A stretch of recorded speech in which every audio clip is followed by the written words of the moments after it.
नमस्कार, आप देख रहे हैं द फॉलोअप और मैं हूं सन्नी सरद और हमारे साथ हैं हमारे सहयोगी सूरज। कोरोना के बढ़ते संक्रमण को देखते हुए झारखंड सरकार ने कई बड़े फैसले लिए हैं। अब से कुछ देर पहले धुरुआ स्थित प्रोजेक्ट मंत्रालय में मुख्यमंत्री हेमंत सोरेन की अध्यक्षता में आपदा प्रबंधन विभाग की एक बैठक हुई, जिसमें आपदा प्रबंधन मंत्री और स्वास्थ्य मंत्री बन्ना गुप्ता के समेत सभी अधिकारी मौजूद थे। इस बैठक में सरकार ने कई अहम फैसले लिए हैं।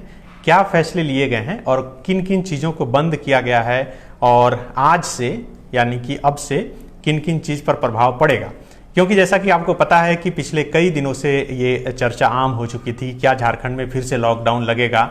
जिस तरह से कोरोना की रफ्तार तेज हो गई थी, हर दिन सैकड़ों कोरोना के संक्रमित मरीज अलग अलग जिलों से मिल रहे थे और सरकार काफ़ी इसे लेकर परेशान थी। और यही वजह है कि आज एक हाई लेवल मीटिंग मुख्यमंत्री हेमंत सोरेन ने प्रोजेक्ट मंत्रालय में बुलाई थी और इस बैठक में तमाम परिस्थितियों पर चर्चा की गई और चर्चा करने के बाद फैसले लिए गए। अब तक ये खबर शायद आप तक पहुंच चुकी होगी कि सरकार ने यह फैसला लिया है कि राज्य के सभी स्कूल और कॉलेज अब से यानी कि जब से नोटिफिकेशन जारी होगा तब से वो बंद हो जाएंगे। इसके बाद सबसे दूसरा जो अहम फैसला है वह यह है कि रात 8 बजे के बाद सभी प्रतिष्ठान बंद हो जाएंगे। तो और कई फैसले लिए हैं। इस मसले पर बात करेंगे। हमारे साथ हमारे सहयोगी सूरज हैं। सूरज, आज इस तरह से बैठक बुलाई गई थी, कई घंटों तक बैठक चली। मुख्यमंत्री हेमंत सोरेन ने खुद से तमाम विषयों की समीक्षा की और जाना कि कितने केसेस आ रहे हैं, कितने रिकवरी कर रहे हैं और जो कोविड का वैक्सीन है उसको देने का कितना उसमें तेजी है या फिर कमी आई है या फिर वैक्सीन है नहीं, तमाम चीज़ों पर बातचीत की गई। लेकिन अभी जो दर्शक जानना चाह रहे हैं सबसे पहले यही कि आखिर क्या कुछ फैसला लिया गया, जो अहम जानकारी आप दर्शक तक दे सकें। देखिए, जो सबसे बड़ा और अहम फैसला है वो यही है कि स्कूल और कॉलेज जो तमाम हैं उन्हें बंद कर दिया गया है और ये कहा गया है कि ये अगले आदेश तक बंद रहेंगे। हालांकि आज 6 अप्रैल है, 7 अप्रैल से ऑनलाइन क्लासेस होंगी। जो 8वीं से ऊपर के स्कूल खोले गए थे बोर्ड परीक्षाओं के मद्देनजर, लेकिन जिस तरह से मामले बढ़े हैं उसके बाद सरकार ने उन्हें बंद करने का फैसला किया। मतलब फिजिकल स्कूल और कॉलेज बंद रहेंगे। आप मतलब कॉलेज स्कूल जा नहीं पाएंगे। हाँ, लेकिन ऑनलाइन जो क्लास चल रहे थे वो चलेंगे। हाँ, ऑनलाइन क्लासेज जिस तरह से सुचारू रूप से चल रहा था वो चलेंगे। इसके अलावा जो जहां पर सबसे ज्यादा संक्रमित होने की संभावना है या जहां लोग ज्यादा संपर्क में आते हैं उसमें से एक जिम है, जिम को बंद करने का फैसला किया गया है। अच्छा। अगले आदेश तक। इसके अलावा जो मनोरंजन पार्क हैं उन्हें भी बंद रखने का फैसला किया गया है। इसके अलावा जो शादी समारोह है, क्योंकि अब सीजन शुरू भी हो गया है शादी का और देश मतलब झारखंड के अलग अलग जिलों में शादियां होंगी, तो वहां पर भी काफी भीड़ होने की संभावना होती है। और न केवल वहां पे भीड़ होने की संभावना है बल्कि जो रिश्तेदार शादियों में आते हैं, मेहमान आते हैं, तो अलग अलग जिलों से भी आना जाना होता है। तो वहां पर भी जो संख्या है अब शादी समारोह में वो 200 तक फिर से सीमित कर दी गई है कि 200 लोग ही शामिल हो सकेंगे। और जैसा कि अभी आपने बताया कि जो प्रतिष्ठान है वो रात को 8 बजे के बाद बंद कर दिए जाएंगे।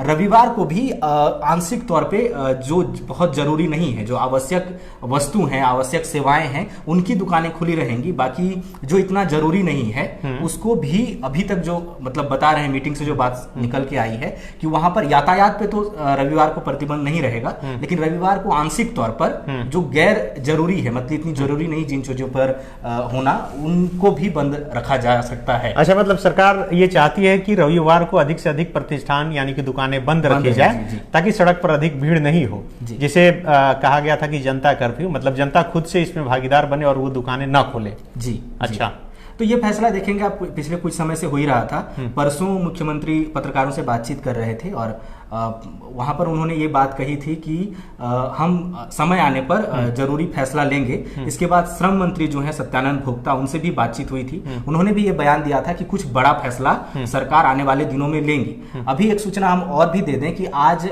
केंद्रीय स्वास्थ्य मंत्री डॉक्टर हर्षवर्धन के साथ स्वास्थ्य मंत्री बन्ना गुप्ता की एक बैठक हुई थी। उन्होंने वीडियो कॉन्फ्रेंसिंग के जरिए बैठक हुई थी जिसमें अलग अलग राज्यों के स्वास्थ्य मंत्रियों ने भाग लिया था।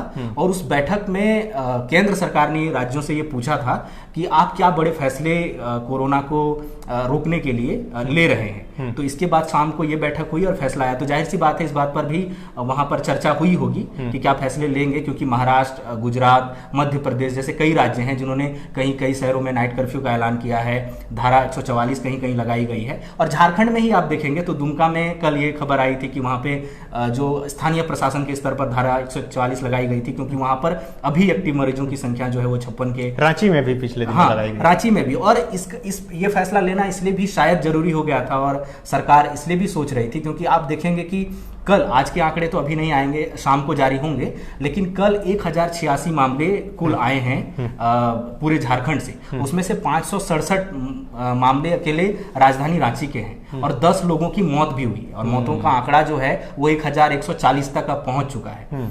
तो एक्टिव मरीजों की संख्या ही अब राज्य में, जो अभी पिछले बीते मतलब आप जनवरी के अंतिम तक देखेंगे तो जो मामले एक्टिव मरीज जो 400 या 300 तक थे, वो अब 5882 अभी तक का जो आंकड़ा हमारे पास उपलब्ध है उसके मुताबिक वो 5882 एक्टिव मरीज हैं। अच्छा, तो कुल मिलाकर कहा जाए कि लॉकडाउन लगने के बाद अनलॉक 1, 2, 3 में जिन जिन चीज़ों से पाबंदी हटाई गई थी, धीरे धीरे उन चीज़ों पर फिर से पाबंदी की गई है।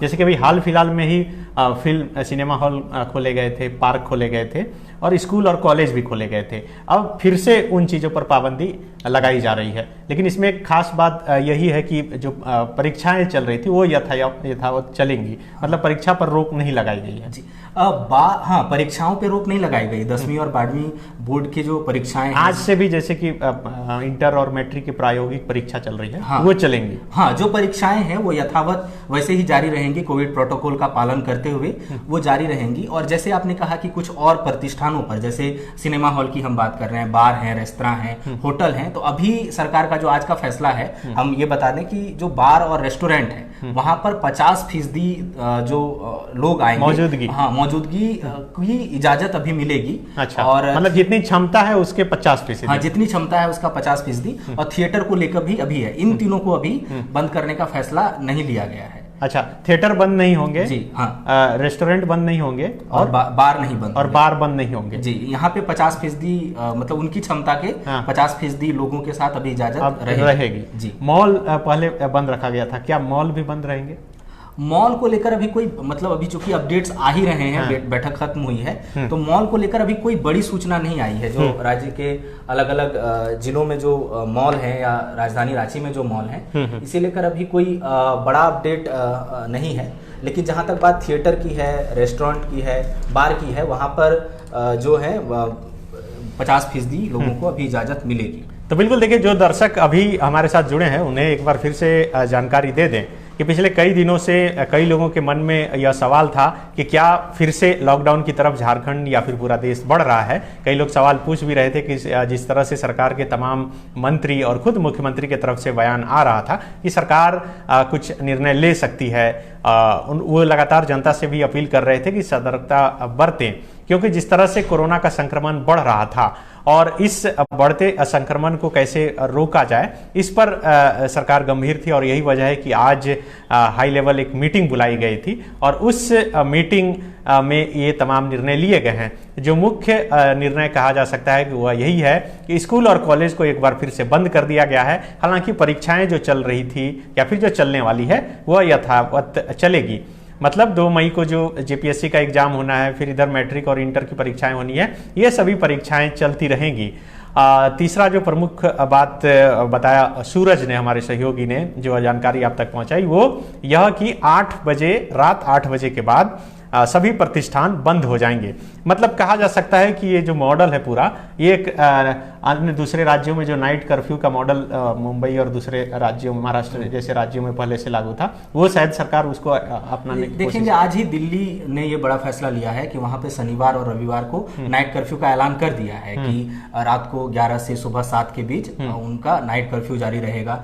महाराष्ट्र में तो आंशिक लॉकडाउन, मतलब संपूर्ण लॉकडाउन की ही घोषणा है शनिवार और रविवार को, चूंकि इस दिन छुट्टियां होती हैं। और यही वजह है कि इसी तरह की आज ही देखेंगे कि रांची में ही एक बड़ा फैसला लिया गया, क्योंकि कुछ दिन पहले ही मुख्यमंत्री ने यह कहा था कि अगर कोरोना से हमें जीतना है और हमें अगर कोरोना महामारी को हराना है तो नागरिकों की भागीदारी अहम होगी, जिसमें यह था कि सार्वजनिक स्थानों पर जो लोग मास्क का प्रयोग करने से परहेज कर रहे हैं, लापरवाही बरत रहे हैं, वो मास्क का प्रयोग करें। तो ये पहले ही मतलब पिछले कई दिनों से मास्क चेकिंग अभियान चल रहा था, राजधानी रांची में भी, अलग अलग जिलों में भी, लेकिन आज फिर से वरिष्ठ पुलिस अधिकारियों की एक बैठक हुई थी रांची में। अच्छा। और इसके बाद एक फ्लाइंग स्क्वाड टीम का गठन किया गया था। पहले ये मास्क चेकिंग अभियान की जिम्मेदारी ट्रैफिक पुलिस की थी, रांची पुलिस की थी, जो जवान है उनकी जिम्मेदारी थी, लेकिन अब क्या है कि मास्क को इतना मतलब गंभीर मतलब महत्वपूर्ण मास्क को नेसेसरी कर दिया गया है। हाँ। कि भाई आप घर से निकलिए तो मास्क पहनिए।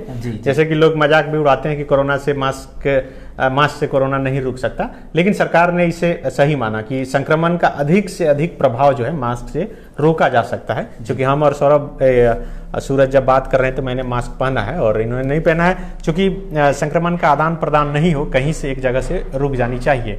तो हम जानकारी आप तक ये पहुंचा रहे थे कि झारखंड सरकार यानी कि मुख्यमंत्री हेमंत सोरेन की अध्यक्षता में जो बैठक हुई थी आपदा प्रबंधन विभाग की, उस बैठक में महत्वपूर्ण निर्णय यही लिया गया कि अब स्कूल और कॉलेज एक बार फिर से बंद हो जाएंगे। सूरज, एक सवाल मेरे जेहन में आ रहा है कि कल जिस तरह से आपने एक रिपोर्ट की थी कि बिहार के रोहतास में कोचिंग बंद करवाने जब प्रशासन पहुंचा था तो तोड़फोड़ हुई थी, क्या आज जो बैठक हुई है उसमें कोचिंग शब्द का जिक्र है?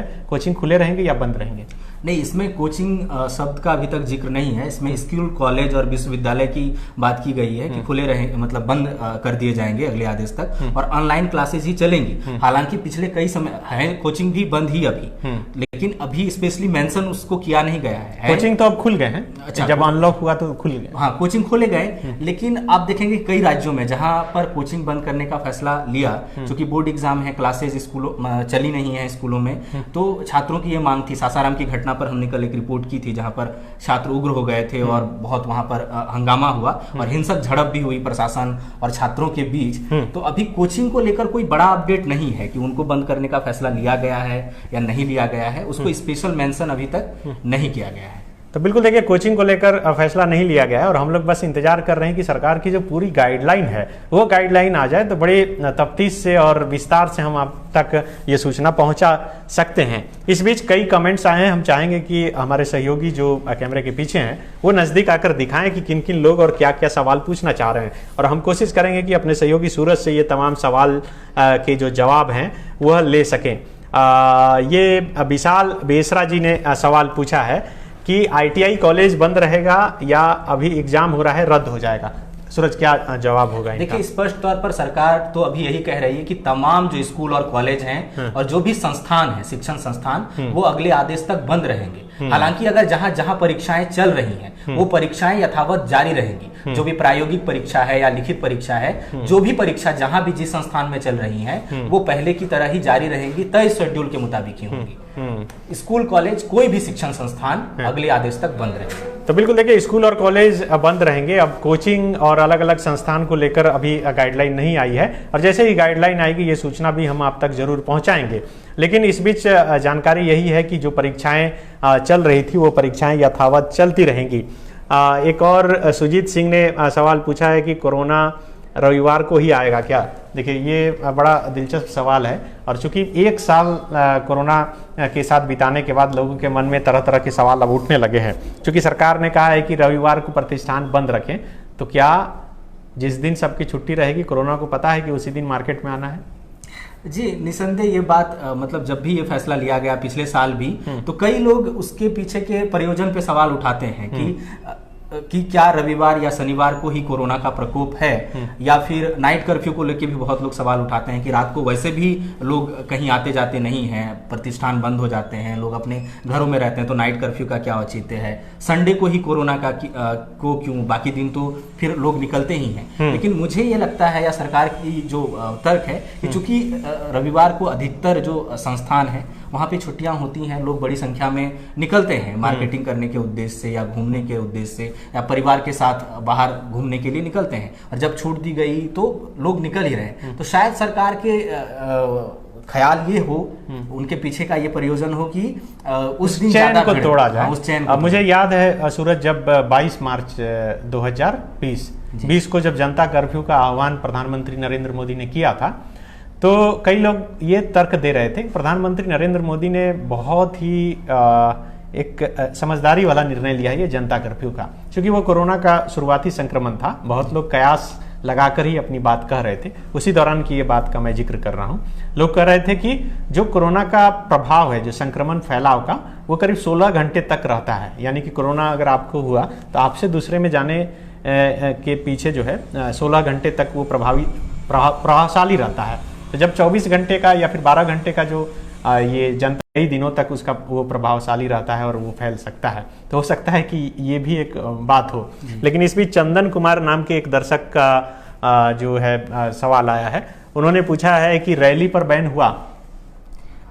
निसंदेह ये सवाल जो है जनता के मन में लगातार आ रहा है, क्योंकि 5 राज्यों में चुनाव हैं, तमिलनाडु, केरला, पश्चिम बंगाल, असम और पुदुचेरी। इसमें से आप देखेंगे कि आज पश्चिम बंगाल में और असम में तीसरे चरण की वोटिंग हुई। असम में जहां 31 सीटों पर वोटिंग हुई तीसरे चरण के तहत, वहीं असम में 40 सीटों के लिए। केरला में 140 विधानसभा की सीटें हैं, सभी सीटों के लिए आज वहां पर वोटिंग हुई। वहीं पर आप जब आएंगे आप तमिलनाडु, वहां 234 सीटों पर एक ही साथ वोटिंग हुई। तो इतने बड़े पैमाने पर आप सोचिए कि वोटिंग हुई तो लोग आएंगे ही। लगातार पश्चिम बंगाल में रैलियां चल रही हैं, मधुपुर में चल रही हैं, बड़े रोड शो। इसके बाद आप देखेंगे कि सबसे बड़ी बात यही कि चूंकि हम झारखंड की बात कर रहे हैं और झारखंड में ही 17 अप्रैल को वोटिंग है मधुपुर उपचुनाव के लिए। और मधुपुर उपचुनाव के लिए जो अभी आप देखेंगे कि बीजेपी और बीजेपी आजसू गठबंधन के प्रत्याशी वहां से खड़े हैं। झारखंड मुक्ति मोर्चा ने गठबंधन अभी नहीं कह सकते, आजसू में थे, वो बीजेपी में आ गए, क्योंकि आजसू और बीजेपी के नेता एक साथ अभी तक दिखे नहीं है, बीजेपी के ही प्रत्याशी है। हाँ, बीजेपी ने अपना प्रत्याशी गंगा नारायण सिंह को वहां पे उतारा है। इसके अलावा आपके हफीजुल हसन अंसारी झारखंड मुक्ति मोर्चा से हैं। तो लगातार रैलियां हो रही हैं। आप खुद देखेंगे कि 25 मार्च को जब नामांकन हफीजुल हसन अंसारी किया था, तो कुछ मुख्यमंत्री हेमंत सोरेन ने पत्थलचट्टी एक जगह है, वहां पर एक बड़ी चुनावी सभा को संबोधित किया था, जहां काफी भीड़ थी। और अभी रैलियां होंगी ही, क्योंकि 17 अप्रैल को मतदान होना है। तो जनता के मन में ये जरूर थोड़ी नाराजगी, थोड़ा आक्रोश या सवाल है कि जब हमारी गतिविधियों पे प्रतिबंध लगाया जा रहा है, और इसकी एक खास वजह यह है कि जब पिछले साल प्रतिबंध लगाया गया तो आप कुछ समय के बाद देखेंगे कि अफरा तफरी का माहौल था। दूसरे राज्यों में जो मजदूर गए थे वो घर को लौटने को मजबूर हो गए। उनके लिए क्या इंतजाम थे, क्या तैयारी थी, वो कहाँ रहेंगे, इसकी नहीं थी, और बड़े पैमाने पे हुआ। तो इस बात को भी लेकर लोगों के मन में ये सवाल आता है इस चीज को लेकर।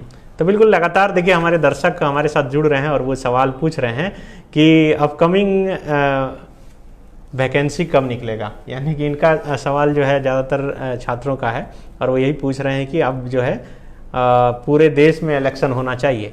देखिए ये लगातार ये तर्क आम हो गया है इस देश में। जब इस कोरोना संक्रमण के बीच चुनाव हुए और चुनावी सभा में, प्रधानमंत्री तक की सभा में लाखों की भीड़ जुटी, तो लोग यही कहने लगे कि जहाँ कोरोना नहीं होना है, मतलब कि जहाँ लगे कि कोरोना का संक्रमण ज़्यादा हो गया, उस राज्य में चुनाव की घोषणा कर देनी चाहिए। तो क्या लगता है कि सचमुच में चुनाव के सामने सरकार कुछ भी नहीं सोचती? देखिए अभी जो फिलहाल स्थिति है, आप पश्चिम बंगाल के नज़ारे देखें तो केंद्र के बड़े बड़े मंत्री और दूसरी भी पार्टियों के तमाम बड़े नेता बड़े बड़े रोड शो कर रहे हैं, जहां पर हजारों लाखों की भीड़ जुट रही है एक ही जगह पे। रोड शो में कंजस्टेड गलियों में बड़ी बड़ी रोड शो किए जा रहे हैं। तो जाहिर सी बात है, जब आप आकर ये कहते हैं कि सोशल डिस्टेंसिंग का पालन जरूरी है, 2 गज की दूरी, मास्क है जरूरी, ये नारा चला, तो फिर लोग ये सवाल उठाते ही हैं और ये परिदृश्य में दिखता ही है कि फिर उन रैलियों का क्या। अभी आप देखेंगे कि जो 5 राज्य हैं वहां पर कोरोना के संक्रमण के क्या मामले हैं, उसकी बहुत ज़्यादा चर्चा आप सुनेंगे नहीं। तो ये भी एक सवाल लोग इसलिए भी पूछते हैं कि क्यों वहाँ पर इस तरह की स्थितियाँ हैं, और वहाँ पर अगर बड़ी रैलियाँ हो सकती हैं तो यहाँ पर कोरोना के क्या हालात बनेंगे, क्या वहाँ पर लोग संक्रमित नहीं होंगे। वहाँ पर आप लाखों की भीड़ में गिने चुने लोगों को ही आप मास्क के साथ देख सकते हैं। लोग एक दूसरे के संपर्क में आ रहे हैं, ना केवल उस क्षेत्र के बल्कि अलग अलग क्षेत्रों के लोग जब बड़ी चुनावी सभा होती है तो आते हैं, कई दूसरे राज्यों से भी समर्थक जाते हैं। तो ये सारी चीज़ें जो हैं वो जरूर जब प्रतिबंध लगाएंगे तो सरकार लोग जनता जो है वो सवाल पूछती है। तो बिल्कुल देखिए ये सवाल जब भी आपके मन में आए तो मुझे एक झारखंड सरकार की तरफ से ही पिछले दिनों एक जो निर्देश जारी हुआ था उसमें मैं पढ़ रहा था कि इससे पहले जो एक छोटी सी गाइडलाइन जारी की थी सरकार ने कि क्या कुछ नहीं करना है, और उसमें इस बात का जिक्र किया गया था कि मधुपुर बाय इलेक्शन में जो तमाम तरह की रैली और तमाम चीज़ें होगी, ये सिर्फ जो भारत सरकार की गाइडलाइन है उस गाइडलाइन के आधार पर ही होगा, क्योंकि चुनाव सिर्फ अभी बंगाल असम में नहीं हो रहा है। इससे पहले सूरज बिहार में जब कोरोना काफ़ी चरम पर था तब बिहार में चुनाव हुआ। यानी इलेक्शन कमीशन ऑफ इंडिया ने कहा कि नहीं, चुनाव होने देश में जरूरी हैं।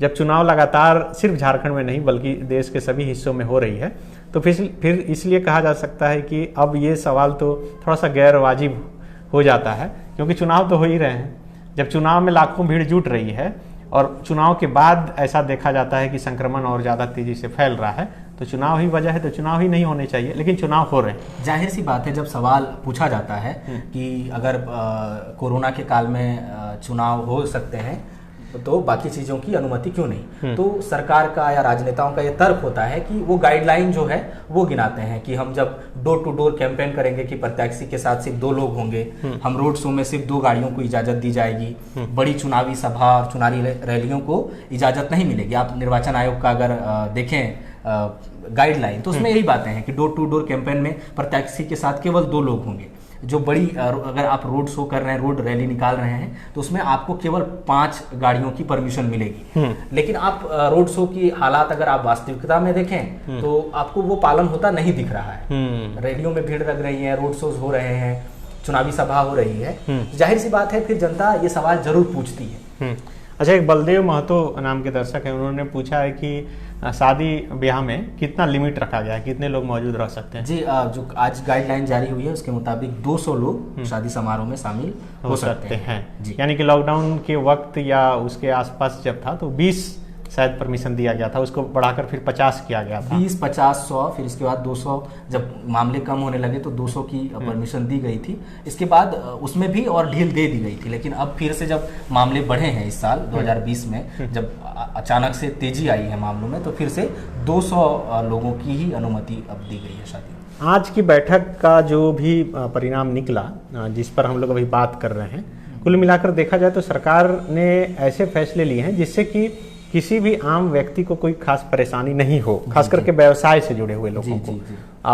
यदि शादी समारोह के देखें, 200 मुझे लगता है कि काफ़ी है संख्या आज के डेट में, चूँकि जिस हिसाब से परिवार माइक्रो हो गया, फैमिली हो गया है, दूर दूर रहने लगे हैं लोग, 200 भी अगर शामिल हो जाए शादी में तो आज के डेट में बहुत ज़्यादा है। बाहर के लोग भले ही ज़्यादा हो जाएं।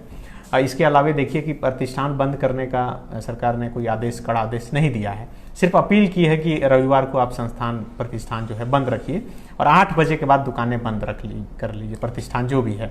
तो इसका मतलब है कि सरकार ने हर एक पहलू पर ध्यान दिया है कि कहीं ऐसा ना हो कि एक बीमारी से बचने के चक्कर में बेरोजगारी से ज़्यादातर लोग मर जाएं या फिर खाने के लाले पड़ जाएं। लॉकडाउन के दौरान जो स्थितियां देखने को मिली, हालांकि उस दौरान सरकार से लेकर कई समाज सेवी संगठन जो है सामने आया और वो लोगों तक खाना बांट रहे थे।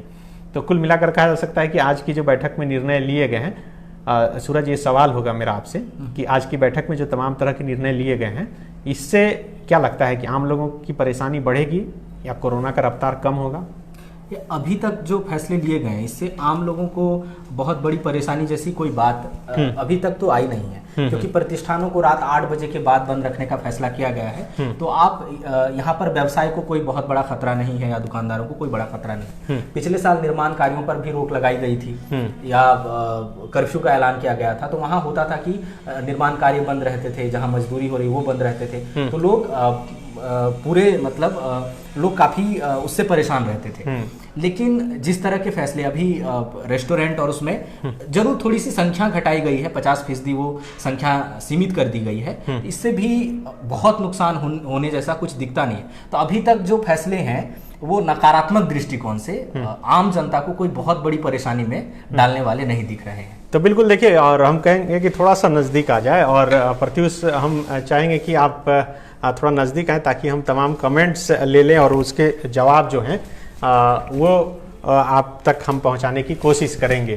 तो ये प्रिंस राजा ने सवाल पूछा है सूरज कि सर ये पूरे राज्य के लिए है या सिर्फ रांची है? तो ये तो प्रिंस जी ऐसा है कि ये जो भी जानकारी हम लोग अभी आप तक पहुंचा रहे हैं ये पूरे राज्य के लिए, सिर्फ रांची के लिए नहीं है। रहमतुल्ला अंसारी जी पूछ रहे हैं कि सनी भाई चुनाव में कितने लोग जुड़ेंगे। देखिए, चुनाव को लेकर कोई खास गाइडलाइन जारी नहीं की गई है, और ये गाइडलाइन चूंकि पहले से ही केंद्र सरकार और इलेक्शन कमीशन ऑफ इंडिया की तरफ से जारी वही गाइडलाइन है। इसके अलावे शैलेंद्र कुमार ने पूछा है कि इग्नू का कॉलेज खुला रहेगा या बंद रहेगा।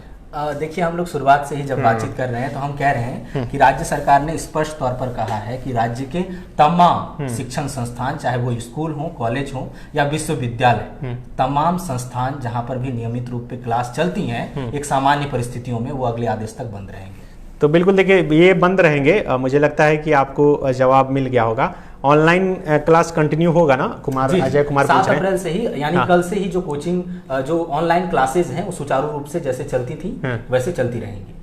राकेश सिंह जी, मैं समझता हूँ कि आपको जवाब जरूर मिल गया होगा। अभिजीत दास पूछ रहे हैं कि 9 से 11 अप्रैल रांची में असिस्टेंट इंजीनियर का जो एग्जाम है क्या वो होगा? अभी तक तो जो झारखंड लोक सेवा आयोग ये परीक्षा लेने वाली है, अच्छा, 63 पदों पे ग्रामीण विकास विभाग और नगर विकास विभाग के लिए है। तो अभी तक ये शेड्यूल परीक्षा है और अभी तक इस पे रोक लगाई जाएगी या नहीं जाएगी इस बारे में कोई जानकारी नहीं दी गई है। अभी तो यही किया गया है कि जितनी भी परीक्षाएं हैं, चाहे वो स्कूल कॉलेज लेवल पे हो या प्रतियोगी परीक्षा, वो यथावत जो तय शेड्यूल है उसके हिसाब से जारी रहेगी। अभी तक की यही सूचना। तो बिल्कुल देखिए, कई जो हमारे दर्शक हैं वो पूछ रहे हैं, खास करके असिस्टेंट इंजीनियरिंग एग्जाम से जुड़े हुए सवाल कि 9 से 11 अप्रैल तक जो होने हैं वो होंगे या नहीं। तो उनका जवाब है कि वो अभी तक के अनुसार होंगे, क्योंकि सरकार ने कहा है कि जो भी एग्जाम होने हैं वह यथावत होते रहेंगे। ऋतिक कुमार ने पूछा है कि इंटर मैट्रिक की परीक्षा का क्या होगा? जी, वही फिर परीक्षाएं होगी, जितनी भी परीक्षाएं होगी। एक बार फिर से जो भी दर्शक सुन रहे हैं वो इस बात को अपने दिमाग में बैठा लें कि सरकार किसी भी परीक्षा को फिलहाल नहीं रोक रही है। परीक्षा और ऑनलाइन क्लास दोनों जारी रहेंगे। इसके अलावा सतीश किंग ने सवाल पूछा है कि वैक्सीन के आने के बाद भी अगर लॉकडाउन लगाने की ज़रूरत पड़ रही है तो कोरोना फेक है या फिर वैक्सीन फेक है? ये सवाल क्या लग रहा है कि वाजिब है? नहीं, मुझे नहीं लगता कि ये सवाल वाजिब है या इस पर कोई भी टिप्पणी त्वरित करना ये सही नहीं होगा, क्योंकि वैक्सीन जो है वो लगाई जा रही है और सरकार बार बार लोगों से अपील कर रही है कि वैक्सीन लगाई, क्योंकि एक टाइम लिमिट है उसके। आप देखेंगे कि पहला डोज और दूसरे डोज के बीच जो वैक्सीन लगाने का है, उसके बाद प्रतिरोधक क्षमता की बात की जा रही है। इसके बाद भी बार बार स्पष्ट तौर पर, चाहे वो झारखंड के मुख्यमंत्री हेमंत सोरेन हो या केंद्र सरकार में से जो मंत्री हैं, उनका बार बार ये कहना है कि आप वैक्सीन लगाइए, इसके बाद भी जो नॉर्म्स हैं, जो आपके कोविड प्रोटोकॉल हैं, उसका पालन करते रहिए। ये एक सवाल आया है रजनीश भाटिया जी का। उन्होंने पूछा है कि जेपीएससी का एग्जाम जो है 2 मई को होगा, वो एग्जाम होंगे ना? तो एग्जाम होंगे, ये तो जवाब है। देखिए, जो भी एग्जाम है वो एग्जाम यथावत होंगे और जो पहले से डेट जारी हुआ है वही होंगे। और कई सवाल आए हैं, हम कोशिश करेंगे कि हाँ, एक देखिए राकेश सिंह का सवाल मुझे लगता है कि बड़ा वाजिब है और इसका जवाब मैं भी आपसे जानना चाहूँगा कि पिछली बार जब लॉकडाउन हुआ तो वैक्सीन का इंतज़ार किया गया, कहा गया कि जब तक दवाई नहीं तब तक ढिलाई नहीं। अब किसका इंतज़ार करें? देखिए, अभी भी जो वैक्सीन है, मैं अगर कुल आंकड़ा बता दूं कि हमारी आबादी जो है वो मतलब 1 अरब 34 करोड़ के आसपास की आबादी है और अभी तक जो आंकड़ा है स्वास्थ्य मंत्रालय के मुताबिक उसमें 7 करोड़ लोगों को वैक्सीन दिया गया है और 3 चरणों में वैक्सीन दी जानी है, जिसमें डिसाइड किया गया है। जैसे पहले चरण के तहत जो तमाम फ्रंट लाइन वर्कर्स थे, चाहे डॉक्टर हों, स्वास्थ्य कर्मी हों, उनको वैक्सीन दिया गया। दूसरे चरण में जो स्वस्थ नागरिक हैं उनको वैक्सीन दिया गया। फिर जैसे जैसे हालात बढ़े तो 1 अप्रैल से जो तीसरा चरण शुरू हुआ उसमें 45 साल से ऊपर के, तो अलग अलग चरणों में वैक्सीन दी जा रही है और अभी वैक्सीनेशन की एक पूरी प्रक्रिया बाकी है। और उस बीच जब मामले बढ़े हैं तो जो वैक्सीन के साथ साथ सावधानी की जरूरत है, तो हमें उसी का इंतजार करना होगा कि कब तक जो वैक्सीनेशन है उसकी प्रक्रिया पूरी कब तक हो जाती है और उसके इफेक्ट कैसे दिखते हैं और उसके बाद ही जो हालात सामान्य होंगे, तो उस टाइम तक का मुझे ये लगता है कि अभी इंतजार तो बिल्कुल इंतजार करते होंगे। अब मैं समझता हूँ कि जवाब जरूर मिल गया होगा। जेएसएससी सीजीएल का क्या होगा, क्या हुआ? श्रीमान, आपसे मेरा निवेदन है कि आप मास्क लगा लें। ये मुझे लगता है कि सूरज आपके लिए है। और इसके अलावे सूरज शर्मा ने लिखा है कि सर हम पढ़ाई करें या छोड़ दें, क्योंकि ये सरकार नियोजन को लेकर कोई भी प्रतिक्रिया नहीं दे रही है। देखिए, निसंदेह जो तैयारी है, आपकी पढ़ाई है, वो आप करते रहें और हालात सामान्य होने का इंतजार करें। एक हैं राजकुमार जी, उन्होंने पूछा है कि सर गोड्डा डिस्ट्रिक्ट में लॉकडाउन लगेगा या नहीं। तो देखिए जी, लॉकडाउन जैसा अभी कोई फैसला नहीं लिया गया है, लॉकडाउन शब्द का इस्तेमाल नहीं किया गया है। जो प्रोटोकॉल आज बताए गए हैं, जो पाबंदियों के बारे में आज चर्चा हुई है, वही पाबंदियां झारखंड के सभी जिलों में राजधानी रांची सहित जारी रहेगी। एक बड़ा वाजिब सवाल है, मुझे लगता है कि आज की जो गाइडलाइन आपसे थोड़ी देर बाद सरकार की आनी है। एक सवाल पूछा है, नाम मैं मिस कर रहा हूँ, किधर चला गया।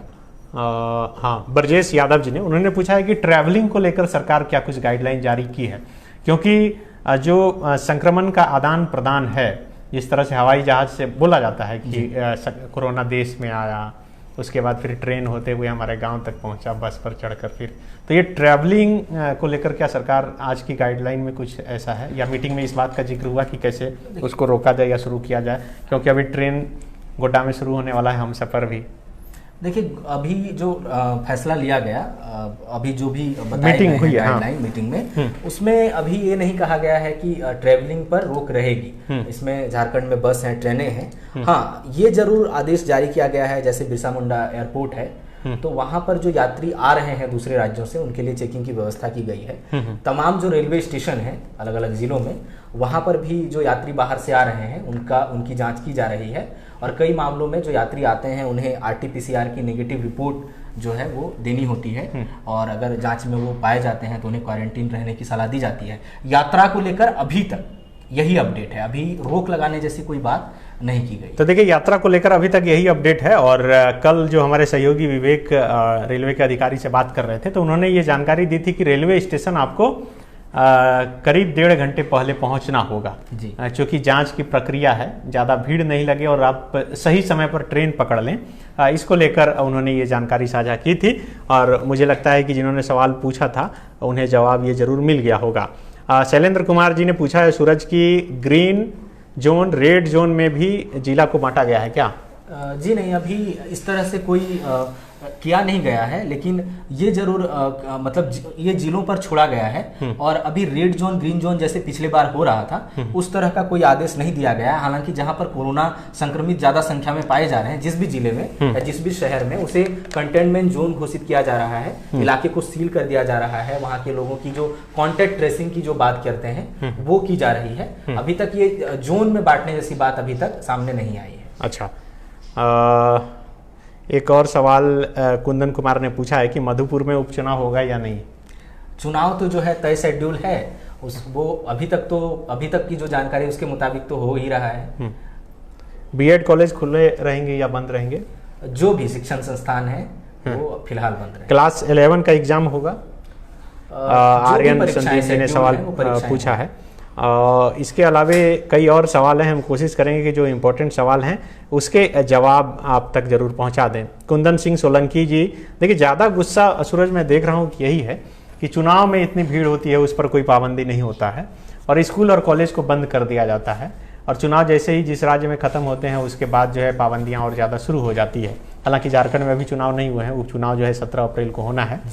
तो ये क्या लगता है कि चुनाव के प्रचार प्रसार के समय इन गाइडलाइन का क्या होता है?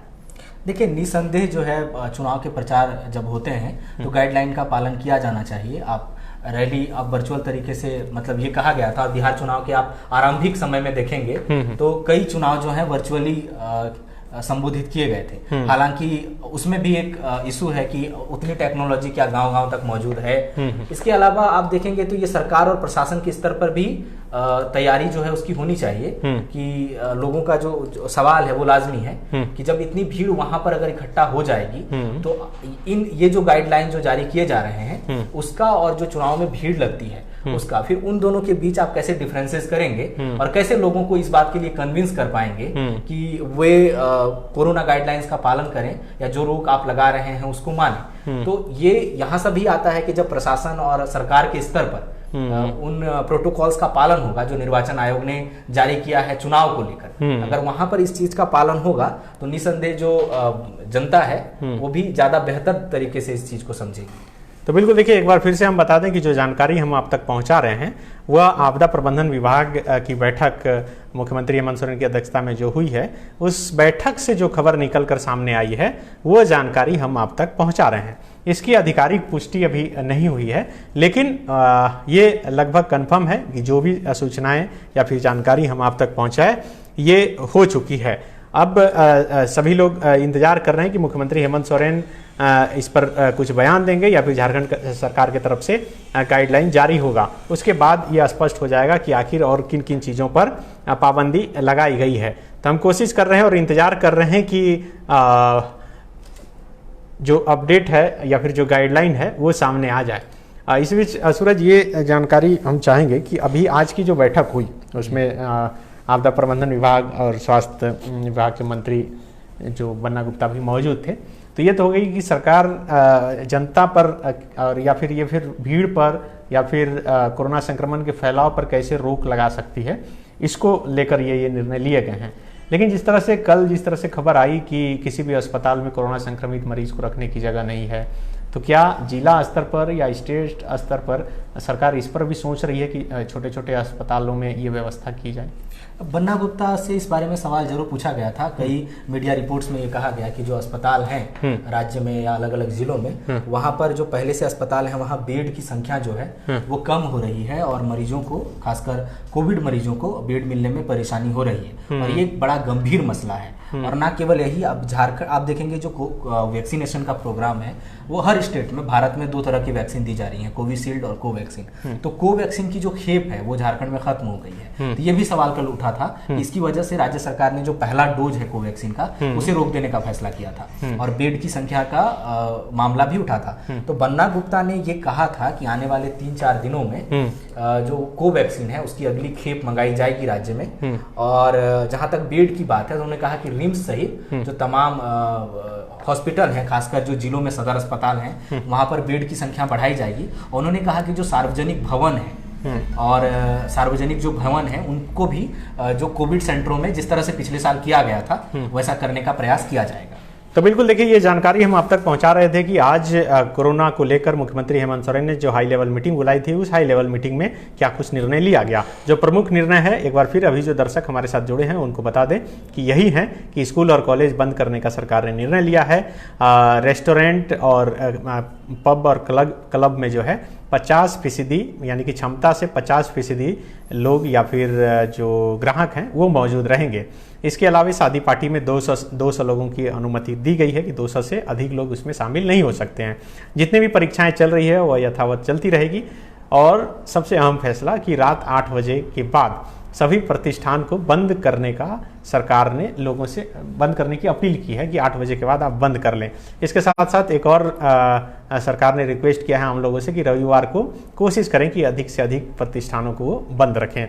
हम कोशिश करेंगे कि जैसे ही पूरा गाइडलाइन आए एक बार फिर से हम और सूरज आएंगे और आपको बताएंगे और समझाएंगे कि आखिर सरकार की आज की बैठक में और क्या क्या कुछ महत्वपूर्ण निर्णय लिए गए हैं। फिलहाल मुझे, सूरज और हमारे सहयोगी प्रत्युष को दीजिए इजाज़त। नमस्कार।